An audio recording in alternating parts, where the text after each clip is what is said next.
వారం రోజుల పాటు రైతులను, రెండు రాష్ట్రాల ప్రజాప్రతినిధులను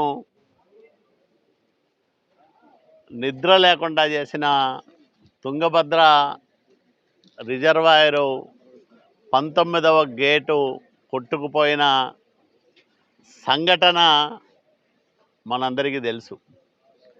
అయితే ఆపద్బాంధవుడిలా వచ్చి క్రస్ట్ గేట్ల అమరికలో నైపుణ్యం ఉన్న కన్నయ్య నాయుడు గారు అహోరాత్రాలు ఇక్కడుండే ఇంజనీర్లు, నిపుణులు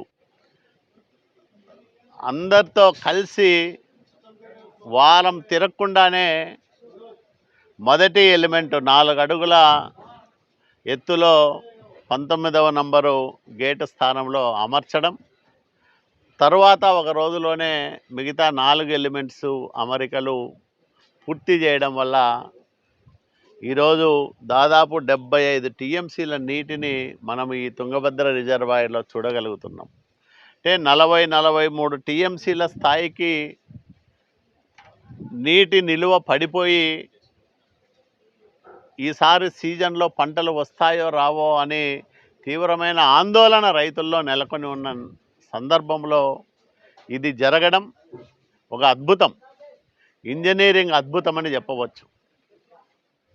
తీవ్రమైన ప్రవాహ వేగంలో ఈ ఎలిమెంట్స్ అమరిక ఇంజనీరింగ్ అద్భుతంగా మనం అభివర్ణించవచ్చు.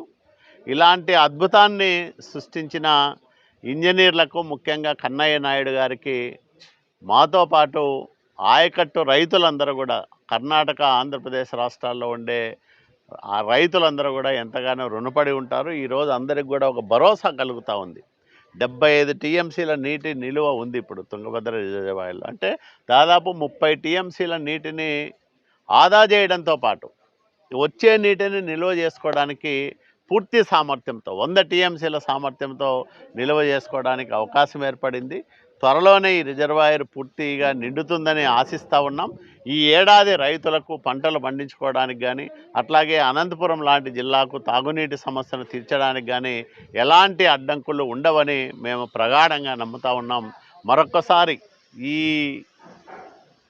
ఉపద్రవం సంభవించిన తక్షణం స్పందించి కన్నయ్య నాయుడు గారిని అప్రమత్తం చేసి ఇక్కడికి పంపించి ఈ అద్భుతాన్ని సాధించడానికి చొరవ చూపిన ఆంధ్రప్రదేశ్ రాష్ట్ర ముఖ్యమంత్రి నారా చంద్రబాబు నాయుడు గారు, అట్లాగే మంత్రులు నిమ్మల రామానాయుడు గారు, పయ్యావుల కేశవ్ గారు, కర్ణాటక ప్రభుత్వంలో స్వయంగా ముఖ్యమంత్రి సిద్ధరామయ్య గారే వచ్చి పరిశీలన చేయడం, రెండు రాష్ట్ర ప్రభుత్వాల సహకారంతో తుంగభద్ర బోర్డు నిపుణులు రికార్డు సమయంలో ప్రత్యామ్నాయ ఏర్పాట్లు చేసి నీటిని అంతా కూడా నిల్వ చేసినందుకు రైతుల పక్షాన అందరికీ కూడా కృతజ్ఞతలు తెలియజేస్తూ ఉన్నాం.